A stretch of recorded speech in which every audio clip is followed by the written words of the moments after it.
வறுமைதான் காரணம். வறுமையை போக்கி வளமான வாழ்க்கைக்காக நித்தம் ஒரு பவுன் காசு இந்த படி வச்சு அதான் சுவாமிக்கு படிக்காசம் தான். காலம்பரை எழுதுன்னு கேட்கணும் இல்லையா?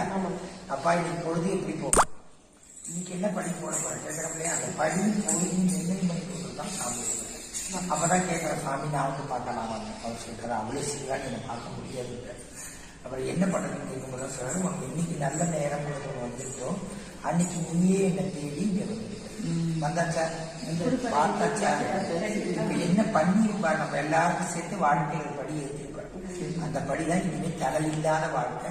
படிப்படியா முன்னேறும். ஒரு புது வாழ்க்கை நம்ம ஆரம்பிச்சோம். கிட்ட வாங்க.